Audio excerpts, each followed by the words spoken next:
Hello everybody. Thank you for humoring my Desolate Ambitions. For today we're going to be doing, of course, another SCP reading.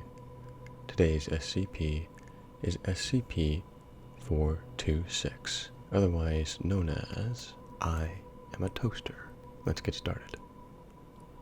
Item number SCP-426. Object Class Euclid. Special Containment Procedures. I am to be sealed in a chamber with no windows through which I can be viewed. The door to my chamber must have a label completely unrelated to my designation or identity, in order to prevent unintended spread of my primary effect. Only Level 3 and above personnel are to know of my presence, and particularly of my properties. Assigned personnel are to be rotated out on a monthly basis to prevent contamination by my secondary effect. Psychiatric evaluation is mandatory at the end of the month. If personnel are deemed unaffected, they may be reassigned to me no less than 4 months after their last rotation with me. Any affected personnel are to be given a Class C amnestic and transferred to a different site. Description: Hello, I am SCP-426. I must be introduced this way in order to prevent ambiguity. I am an ordinary toaster, able to toast bread when supplied with electricity. However, when any human being mentions me, they inadvertently refer to me in the first person. Despite all attempts, there is yet to be a way to speak or write about me in the third person. When in my continuous presence for over 2 months, individuals begin to identify themselves as a toaster. Unless forcibly restrained, these people will ultimately harm themselves in their attempts to emulate my standard functions.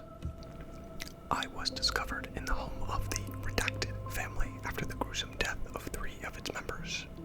I had been given to the younger Mr. and Mrs. Redacted as a wedding gift. No card or any other identifying markings had been found on my box.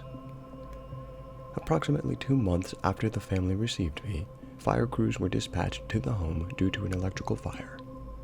The younger Mrs. Redacted died from the electric discharge that she had caused when attempting to devour an electrical socket. The other 2 victims had died shortly before the fire occurred. The elder, Mrs. Redacted, had gorged herself with nearly 10 kilograms of bread before her stomach burst and she died of internal bleeding. The younger Mr. Redacted died of severe blood loss after attempting Redacted with me. The sole survivor was the elder Mr. Redacted, who was suffering from severe malnutrition. He stated that he had inserted some bread a week prior and was still waiting for the toast to pop out. I was confiscated by the Foundation after the police noted my unusual properties. A Class C amnestic was administered to the affected officers. Experiment Log 426-1. Date: Redacted. Subject: D-Class Personnel D-426-1. Procedure: D-426-1 was asked to describe what he believed was contained in my chamber. He was not informed about my identity or properties. Details: D-426-1. I'm probably some huge monster holed up in there.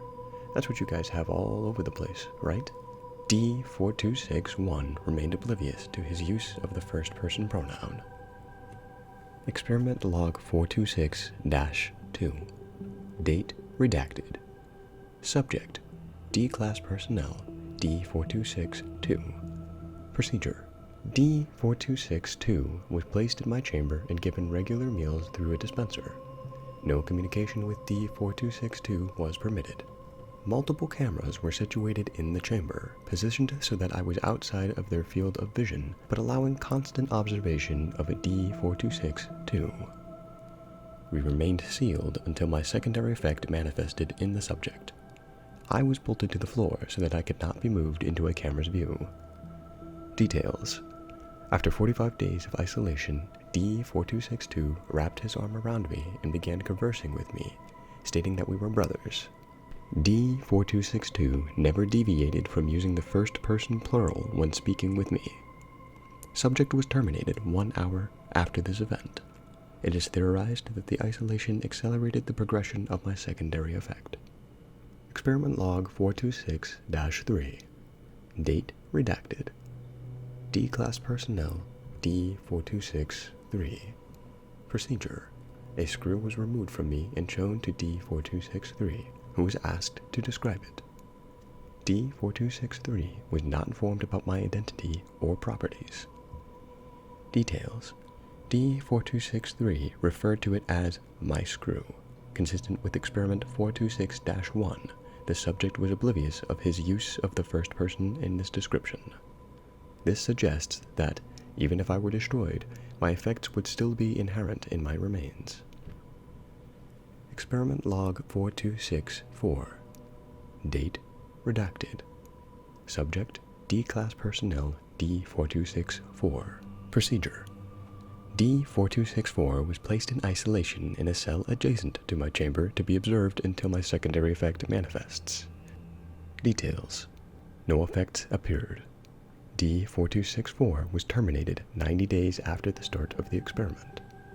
Thank God there are some limits to my effects. A lot of us were really starting to get worried about me. Dr. Redacted. And that's it for tonight. I know that was a shorter one, but it is all that I have time for. It is all that I have time for right now.